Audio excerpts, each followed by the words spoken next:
عليكم ورحمة الله وبركاته. بسم الله عظيم القدرة والشان شديد البطش والبرهان حافظ الدين والقرآن. بسم الله ما شاء الله كان. بسم الله الرحمن الرحيم. ألهاكم التكاثر حتى زرتم المقابر. صدق الله العلي العظيم. قال رسول الله صلى الله عليه وسلم: إن القبر أول منزل من منازل الآخرة، فإن نجا منه فما بعده أيسر منه، فإن لم ينج منه فما بعده أشد منه. الحمد لله رب العالمين. الصلاة والسلام على أشرف المرسلين وعلى آله وصحبه أجمعين. أما بعد. ബഹുമാനാദരവുകൾ നിറഞ്ഞ ഉസ്താദുമാരെ, പ്രിയ മുതഅല്ലിം സുഹൃത്തുക്കളെ, ഇവിടെ സന്നിഹിതരായിരിക്കുന്ന രക്ഷിതാക്കളെ, ഈ ഒരു ദുനിയാവ് എന്നുള്ളത് എക്കാലത്തേക്കും ശാശ്വതമല്ല. അല്ലാഹു സുബ്ഹാനഹു വ തആല ഈ ഒരു ദുനിയാവിലേക്ക് ഒരുത്തന് ജീവൻ നൽകിയിട്ടുണ്ടെങ്കിൽ ഈ ദുനിയാവിൽ നിന്ന് അവൻ മരിക്കും എന്നുള്ളത് ഉറപ്പാണ്. എന്നാൽ ഈ മരണാനന്തരം അവനെ കൊണ്ടുപോയി വെക്കുന്നത് ഖബറിലാണ്. ആ ഒരു ഖബറിനെ കുറിച്ച് നാം കൃത്യമായി ബോധമുള്ളവരായിരിക്കണം. അങ്ങനെ ഉണ്ടാകുമ്പോഴാണ് നമ്മുടെ ജീവിതത്തെ നമുക്ക് ഇബാദത്തുകളെ കൊണ്ട് ധന്യമാക്കാൻ സാധിക്കുകയുള്ളൂ. ഈ ഒരു ഖബർ ജീവിതം വെറും നാം നിസ്സാരമായി കാണേണ്ടതല്ല. ഖബറിലെ ജീവിതം എന്നുള്ളത് വളരെ അധികം പ്രയാസകരമായിരിക്കും. അതുകൊണ്ടാണല്ലോ ശഫീഉനാ റസൂലുള്ളാഹി സ്വല്ലല്ലാഹു അലൈഹി വസല്ലമ തങ്ങൾ പറഞ്ഞത്: ഇന്നൽ ഖബറ അവ്വലു മൻസിൽ മിൻ മനാസിലിൽ ആഖിറ. ആഖിറത്തിലെ വീടുകളിൽ ആദ്യത്തെ വീടാണ് ഖബർ എന്നുള്ളത്. ആ ഒരു ഖബറിൽ നിന്ന് ഒരുത്തൻ വിജയിച്ചാൽ അതിന്റെ ശേഷമുള്ളത് ഫമാ ബഅദഹു ഐസറു മിൻഹു. ആ ഖബറിൽ നിന്നൊരുത്തൻ വിജയിച്ചാൽ അതിന്റെ ശേഷമുള്ള ജീവിതം അവനിക്ക് വളരെയധികം അവനിക്ക് വളരെയധികം എളുപ്പമായിരിക്കും. ഫഇല്ലം യൻജു മിൻഹു. ആ ഒരു ഖബറിൽ നിന്നൊരുത്തൻ വിജയിച്ചിട്ടില്ലെങ്കിൽ ഫമാ ബഅദഹു അശദ്ദു മിൻഹു. അതിന്റെ ശേഷമുള്ള ജീവിതം അവനിക്ക് വളരെയധികം പ്രയാസകരമായിരിക്കും. എൻ്റെ പ്രിയപ്പെട്ട രക്ഷിതാക്കളെ, മുതഅല്ലിമീങ്ങളെ, നാം ഒന്ന് ശ്രദ്ധിക്കണം. ഖബർ എന്നുള്ളത് ഒരു നിസ്സാരമായ സംഗതിയല്ല. ഖബറിൽ വളരെയധികം പ്രയാസകരമായിരിക്കുമെന്ന് ഹബീബായ മുത്തുനബി സല്ലല്ലാഹു അലൈഹി വസല്ലമ നമ്മളെ പഠിപ്പിക്കുന്നുണ്ട്.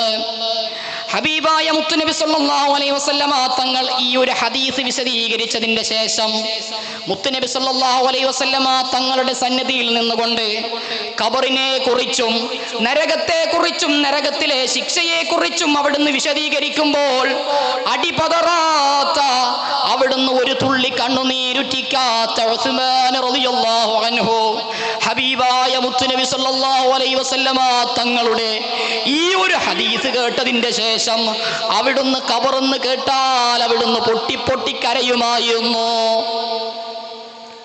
ഉസ്മാൻ റളിയല്ലാഹു അൻഹുവിന്റെ കരച്ചിൽ സാധാരണ കരച്ചിലല്ല.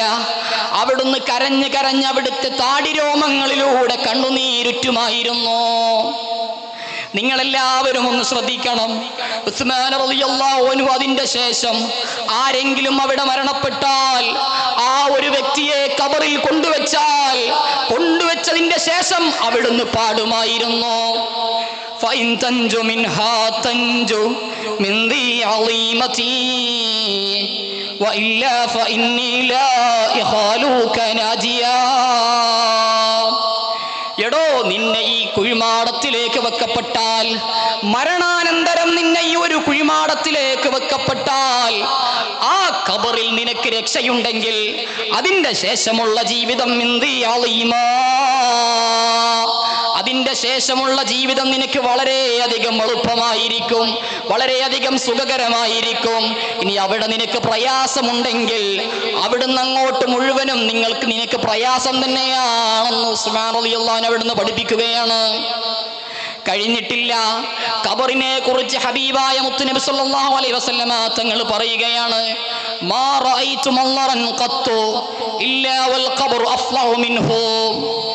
ഖബറിലെ ഹബീബായ മുത്തുനബി സല്ലല്ലാഹു അലൈഹി വസല്ലമ തങ്ങൾ പറയുന്നത് നാം ഒന്ന് മനസ്സിരുത്തി ഒന്ന് ആലോചിക്കണം.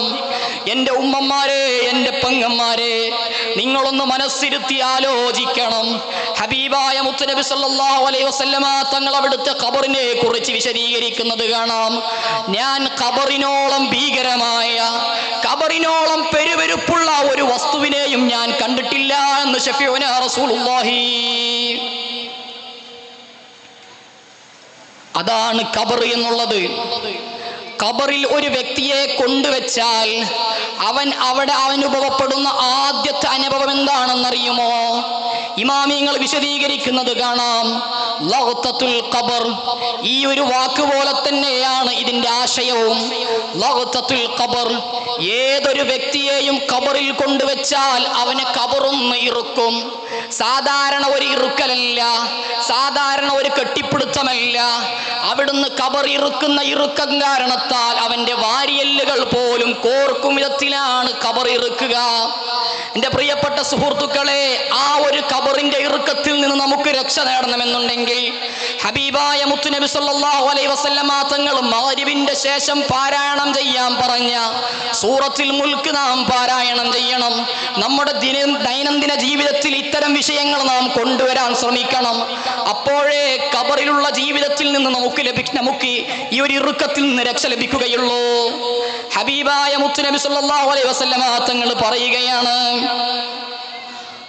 ഒരാൾക്ക് പോലും അവിടുത്തെ, അതായത് ഇന്നലിൽ ഖബരി ലഗ്തതൻ, തീർച്ചയായും ഖബറിനിക്കൊരു ഇറുക്കമുണ്ട്, തീർച്ചയായും ഖബറിനിക്കൊരു ഇറുക്കമുണ്ട്.